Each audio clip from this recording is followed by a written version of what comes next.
జ్యోతిషాస్త్రరీత్యా ద్వాదశ రాశుల్లో 7వ రాశి అయినటువంటి తులారాశి మిత్రులారా, మీరు చిత్తా నక్షత్రం 1, 2, 3, 4 పాదములు, స్వాతి నక్షత్రం 1, 2, 3, 4 పాదములు, విశాఖ నక్షత్రం 1, 2, 3 పాదాలకు జన్మించిన మీరు చిత్తా నక్షత్రం తులారాశి వారిగా పరిగణించబడుతున్నారు. ఈ డిసెంబర్ 24 తులారాశి మిత్రులారా, మీకు శుభాశుభ ఫలితాలు. రాహు అనుకూలంగా ఉన్నారు, బృహస్పతి 7వ ఇంట్లో, శని 5వ ఇంట్లో, కేతువు 12వ ఇంట్లో, అంగారకుడు తిరోగమనంలో, శుక్రుడు డిసెంబర్ 2 నుండి 28 వరకు 4వ ఇంట్లో, 24 నుండి జనవరి 7 వరకు 5వ ఇంట్లో ఉంటారు. కేతువు 12వ ఇంట్లో.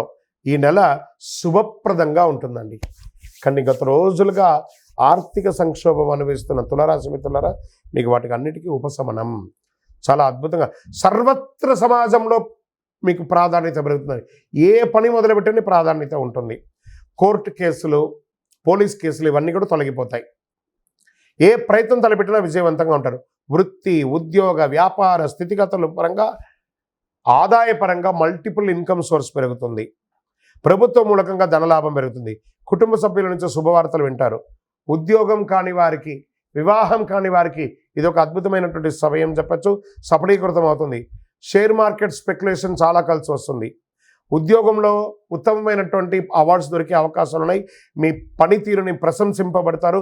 ప్రభుత్వ గుర్తింపు కూడా పొందుతారు. ప్రభుత్వ ఉద్యోగం వారికి, ప్రైవేట్ రంగం వారికి మీ మేనేజ్మెంట్ మిమ్మల్ని గుర్తిస్తుంది. పోటీ పరీక్షలు రాసే విద్యార్థులకి ఇది చాలా యోగకాలం అని చెప్పచ్చు. అంకిత భావంతో కష్టపడి రాయండి పరీక్షలు, మీకు మంచి అవకాశాలు వస్తున్నాయి. ఖర్చులు పెరిగినప్పటికీ, లావాదేవీలు పెరిగినప్పటికీ ఏదో రకంగా ఆర్థికంగా మీరు లబ్ధి పొందుతూ ఉంటారు. విలాసం కోసం ఖర్చు పెట్టేది కాస్త ఆపండి. కొన్ని రోజులు విలాసాలను పక్కన పెట్టి వృత్తిని గట్టిగా సాధించండి. మార్కెటింగ్, బీమా, ఎల్ఐసి వారికి చాలా అద్భుతమైనటువంటి సమయం కూడా చెప్పచ్చు. ఈ యొక్క డాక్టర్స్, లాయర్స్, పోలీస్ డిపార్ట్మెంట్, ఇంకా సర్వీస్ సెక్టార్లో ఉన్నటువంటి ఉద్యోగస్తులకి ఇది చాలా యోగకాలం అని చెప్పచ్చు. రీసెర్చ్ చేస్తున్న వాళ్ళకి ఇది చాలా యోగం. బ్యాంకింగ్ సెక్టార్ వారికి చాలా బాగుంది. నూతన వాహన ఆభరణాలు కొనుగోలు చేస్తారు. సంతానం, మీ యొక్క సంతానం విదేశాలకు వెళ్ళడమో లేదా పోటీ పరీక్షలు పాల్గొనడమో, స్పోర్ట్స్లో బాగా రాణిస్తారు. నూతన గృహప్రవేశం లేదా నిర్మాణం లాంటిది మొదలు పెడతారు. భార్యాభర్తల మధ్య అన్యోన్యత పెరుగుతుంది. రాజకీయ నాయకులకి యోగకాలం అని చెప్పచ్చు. కానీ సమాజంలో తిరిగేటప్పుడు అహంకారంతో తిరగకండి, మొటికాయలు పడతాయి, జాగ్రత్త. మీడియా రంగం వారికి అద్భుతంగా ఉంటుంది చెప్పచ్చు. నూతన ఉద్యోగ ప్రయత్నాలు చాలా కలిసి వస్తుంది. అనుకూలమైనటువంటి రోజులు అంటే డిసెంబర్ 2, 5, 8, 10 చంద్రాష్టమం. 13 మధ్యాహ్నం నుండి 15 సాయంత్రం వరకు చంద్రాష్టమం ఉంటుంది. ఈ 2.5 రోజులు చాలా జాగ్రత్త. ఎవరితో మాట్లాడినా జాగ్రత్త. ఏ విధమైనటువంటి వాహనం నడిపినా జాగ్రత్త. పూజించవలసినటువంటి దైవం అమ్మవారు దుర్గా సప్తసతి చండీ పారాయణం చేయండి. అదృష్ట సంఖ్యలు 2, 5. పరిహారం, అమ్మవారికి ఒక చండీ హోమం చేయండి, లేదా అమ్మవారిని దర్శనం చేసుకోండి, లేదా అమ్మవారికి దేవాలయంలో మీ వయస్సు ఎంత ఉందో అన్ని దీపాలు వెలిగించండి.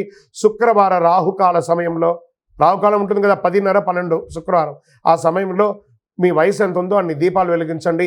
అతి శక్తివంతమైనటువంటి కరుంగాళిమాలను ధరించండి. మీ వయసు ఎంత ఉందో అన్ని దీపాలు వెలిగించండి. ఇంకనూ మీ యొక్క వ్యక్తిగత జాతకం తెలుసుకోవాలనుకుంటే ఈ కింది నెంబర్కి మీ date of birth, time of birth, place of birth WhatsApp చేయండి. కరుంగాళిమాల కావాలన్నా కూడా వాట్సాప్ చేయండి. విజయోస్తు.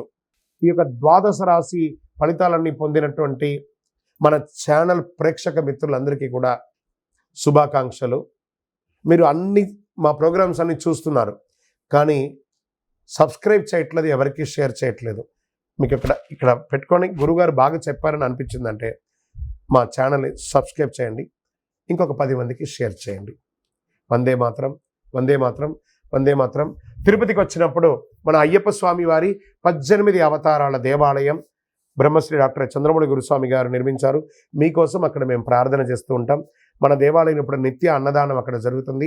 తిరుపతికి వచ్చినప్పుడు అవకాశం వల్ల మన దేవాలయం వచ్చి భిక్ష స్వామివారి ప్రసాదం తీసుకోండి. శరణమయ్యప్ప, శరణమయ్యప్ప, శరణమయ్యప్ప.